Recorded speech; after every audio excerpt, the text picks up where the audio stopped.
ভালো আছেন নিশ্চয়ই। আজ কিন্তু আমি প্রোডাক্ট নিয়ে তেমন একটা কথা বলতে আসিনি। আজ আমি এসেছি আমাকে নিয়ে বলতে। প্রতিদিন শত, শত অনুরোধ পাই যে আমি আমাকে নিয়ে যেন কিছু কথা বলি, আমার নিজস্ব কিছু ইনফরমেশন এগুলো আপনাদের কাছে যেন শেয়ার করি। তো এজন্যই আপনাদের কৌতূহল মেটানোর জন্য আজ এসে পড়লাম। তো আমি শাম্মী, আমি একজন সার্টিফাইড হার্বালিস্ট। এছাড়া কিন্তু আমি কসমেটিক্স ফর্মুলেশন এটার উপরেও কিন্তু সার্টিফাইড। আর আমার এই কাজগুলোকে আরও ভালো মতন জানার জন্য আমি কিন্তু স্কিন কেয়ার, মেডিসিনাল হার্বালিজম, আয়ুর্বেদা, এছাড়া আমি যেহেতু ফুড নিয়েও কাজ করি, ফুড ফার্মেন্টেশন ইত্যাদির উপরেও কিন্তু আমি সার্টিফাইড। তো যেহেতু আমি সার্টিফাইড, সো বুঝতেই পারছেন যে আমি কাজটাকে ভালো মতন জেনে প্রশিক্ষণ নিয়েই কিন্তু এই লাইনে এসেছি। তবে এর আগে কিছু কিন্তু কথা রয়ে গেছে, সেটা হচ্ছে যে আমার যখন আমি প্রশিক্ষিত হয়েছি, সার্টিফাইড হয়েছি, তখন সেই প্রোডাক্টগুলো আমি তারপর থেকে কিন্তু আমি আপনাদের হাতে প্রোডাক্টগুলো তুলে দিচ্ছি, এটা সত্যি।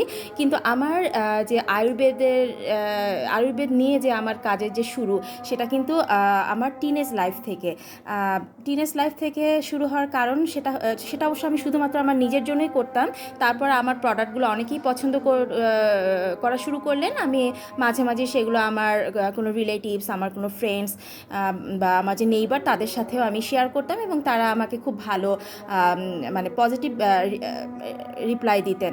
তো যাই হোক, টিনেজ লাইফে আমার এগুলো শুরু হওয়ার কিন্তু কারণ আছে। সেটা হচ্ছে যে ব্যক্তিগতভাবে আমার যে স্কিন, সেটা কিন্তু একটু প্রবলেমেটিক স্কিন। আর আমার টিনেজ লাইফটা যে সময় কেটেছে, এটা কিন্তু অনেক অনেক দিন আগে।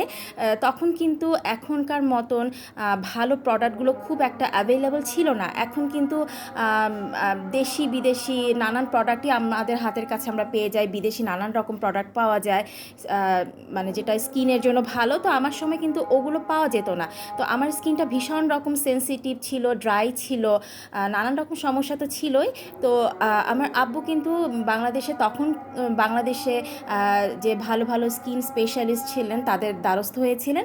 এবং ওনারা তো ডক্টর, ডেফিনেট ওনারা অনেক ভালো সাজেশন দিয়েছিলেন এবং ওটাকে সারানোর জন্য ওষুধও দিয়েছিলেন। তবে এটাও তারা বলতেন সবসময়, যেটা আমি এখনও মেনে চলি, কারণ ডক্টরদেরকে আমি সবসময় সম্মান করি। ওনারা কিন্তু পড়াশোনা করেই এই লাইনে আসছেন। তো তাদের যেটা কথা স্কিন নিয়ে, সেটা হচ্ছে যে স্কিনটা যখন খুব খারাপ পর্যায়ে চলে যায়, যেটা সাধারণ দৈনন্দিন ভালো প্রসাধনী দিয়েও সম্ভব হয় না, তখন কিন্তু আমাদের কোনো ডার্মাটোলজিস্ট বা স্কিন স্পেশালিস্টের শরণাপন্ন হতেই হবে। তো তারা যেটা করবেন যে খুব সমস্যা থাকলে তারা হয়তো কোনো ঔষধ দিবেন, কিন্তু ঔষধের মেয়াদ থাকে, সেটা 3 দিনের হতে পারে, 7 দিনের হতে পারে, মাসখানেকের হতে পারে। তো সেই মেয়াদটা শেষ হওয়ার পর আপনার স্কিনটা বা হেয়ারটা হয়তো ভালো হয়ে গেল। তারপরে কিন্তু আপনার রেগুলার ব্যবহারের জন্য কিছু প্রসাধনী ব্যবহার করতে হবে। সেগুলো হতে পারে সাবান, হতে পারে ফেস ওয়াশ, হতে পারে দৈনন্দিন যে শ্যাম্পুটা ব্যবহার করছি সেটা হতে পারে, হ্যাঁ, হেয়ার প্যাক হতে পারে। সেগুলো কিন্তু খুব খুব ভালো রকম হতে হবে।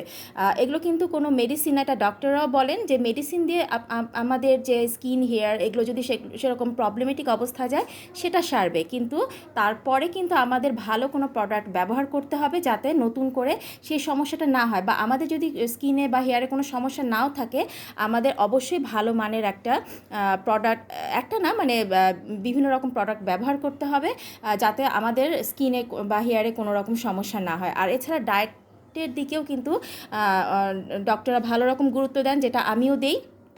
তো যেটা বলছিলাম, যে আমি সার্টিফাইড একজন হার্বালিস্ট এবং সার্টিফাইড কসমেটিক্স ফর্মুলেটর। এর সাথে আমার কাজটাকে ভালো মতন বোঝার জন্য, যেটা সাধারণত সার্টিফাইড হার্বালিস্টরাও সহজে করেন না, বা এটা কিন্তু আবশ্যিক না, কিন্তু আমি আরও ভালো মতন বোঝার জন্যই কিন্তু আলাদা করে স্কিন কেয়ারের উপরও প্রশিক্ষণ নিয়েছি।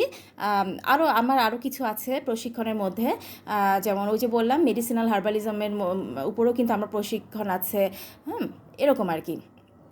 তো যাই হোক, তো আমি যেটা প্রবলেম ফেস করলাম, যে সেটা ডক্টর ভালো ওষুধ দিতেন, আমি সেরে উঠলাম। তারপরে হয়তো বা উনি কোনো প্রসাধনীর কথা বলতেন, যে এই ধরনের অ্যালার্জি ফ্রি শ্যাম্পু ব্যবহার করতে হবে, এ ধরনের সোপ ব্যবহার করতে হবে। তো তখন কিন্তু বাংলাদেশে এ ধরনের জিনিস খুব একটা পাওয়া যেত না। আবার যদি হঠাৎ বা মিলতো, তারপর দেখা যেত যে ওই দোকানে পরে হয়তো ওটা নাই, কারণ তখন তো এগুলো আসলে ওভাবে ইম্পোর্ট হতো না। আর দেখা যেত যে কেউ হয়তো বিদেশ থেকে আসছেন, লাগেজ পার্টি, তারা হয়তো কোনো দোকানে দিয়ে গেছেন, বা বাইরে কেউ থাকলে তারা যদি দেশে আসতেন তখন হয়তো একে ওকে বলে আনাতাম, অথবা মাঝে মাঝে হয়তো যখন আমরা যেতাম তখন নিয়ে আসতাম। তো এর মধ্যেই সীমাবদ্ধ ছিল, এতে কিন্তু নানান রকম প্রবলেম ফেস করতাম আরও বেশি করে, কারণ কোনো জিনিস আমার ধারাবাহিকতা মেনটেন হচ্ছিল না। তো তখন আমি চেষ্টা করি যে নিজেই কিছু করা যায় কি না। তো তখন কিন্তু ইউটিউবেরও এত যুগ ছিল না, তাছাড়া এটাও কিন্তু সত্যি যে ইউটিউবে যা যা দেখানো সবই যে খুব ভালো তা কিন্তু না, অনেক ফাঁকিবাজি থাকে, অনেক মিথ্যা থাকে। তো যাই হোক, নানান রকম বই পড়ে বা যারা এই লাইনে অভিজ্ঞ তাদের কাছ থেকে কিছু জেনে শুনে চেষ্টা করতাম যে নিজের জন্য তৈরি করতে। তো যাই হোক, একদিনে যে সাকসেস হয়েছি সেটা আমি বলবো না, তবে চেষ্টা করেছি, লেগে থেকেছি। তো তারপরে দেখা গেছে এগুলো আমি নিজের জন্য ব্যবহার করতাম, অনেক ভালো ফল পেতাম, আমার যারা পরিচিত আছেন তারাও মাঝে মাঝে নিত। এবং একটা সময় এমন হলো যে তারাও বললেন যে এরকম বিনা পয়সা তারা নিতে তাদের খুব লজ্জা লাগে, বাট তারাও রেগুলার ইউজ করতে চান। এবং অনেকেই আমাকে সাজেস্ট করলেন যে আমি যেন এটা সকলের জন্যই উন্মুক্ত করি, আর একটু বড় পরিসরে যেন আমি কাজ করি। তো শুধু আমি ওর কাছ থেকে একটা জিনিস শিখলাম, নিজের জন্য বানালাম, পরিচিতদের জন্য বানালাম, আর ওইটার উপর ভিত্তি করেই কিন্তু আমি মনে করি আমার বিবেক আমাকে নাড়া দিচ্ছিল যে এটার উপর ভিত্তি করেই যদি আমি আপনাদের হাতে কোনো প্রোডাক্ট তুলে দিই সেটা কিন্তু আমার জন্য হালাল হবে না। কেননা আমার এর আগে আমি মনে করি যে পারফেক্টলি কসমেটিক্সটা কীভাবে তৈরি করতে হয় সেটা আমার জানা দরকার। আমি যে হার্বস নিয়ে কাজ করব সেগুলো আমার ভালো জানা দরকার, স্কিন সম্পর্কে ভালো জানা দরকার। দেন আমি এগুলো নিয়ে নানান রকম কোর্স করি, সার্টিফাইড হই। এগুলো নিয়ে কিন্তু নানান রকম পরীক্ষা নিরীক্ষা হয়, নানান রকম টেস্ট করা হয়, তারপরে কিন্তু সেগুলো আপনাদের হাতে তুলে দেওয়া হয়। তবে হ্যাঁ, তারপরও আমি বলবো এটা শুধু আমার কথা না, গবেষকরাও বলবেন, ডক্টররাও বলবেন যে এক একজনের স্কিন, হেয়ার এগুলো কিন্তু এক এক রকম। হয়তো দেখা গেল যে আপনার স্কিনে যে জিনিসটা শ্যুট করছে অন্যজনের হয়তো সেটা শ্যুট ওভাবে নাও করতে পারে। তো তার মানে এই না যে প্রোডাক্টটা খারাপ হয়ে গেল। এটা আমি যে কোনো প্রোডাক্ট, ভালো প্রোডাক্টের ক্ষেত্রেও বলবো একই জিনিস কিন্তু ফেস করা হয়। তো যদি ওরকম কোনো ফেস করার সাথে সাথে সেটা যদি আমার কাছ থেকে নেন আমাদেরকে জানাবেন, বা অন্যের কাছ থেকে নেন সেটাও কিন্তু অন্যদেরকে জানাবেন। তো কাউকে ভালো কিছু দেওয়ার উদ্দেশ্যেই কিন্তু আমার এটা শুরু করা। এটা শখ যেমন বলবো, ভালো লাগা বলবো, আপনাদের হাতে ভালো জিনিস তুলে দেওয়ার বলবো। তো আজ এই পর্যন্তই, পরবর্তীতে আরও কথা হবে।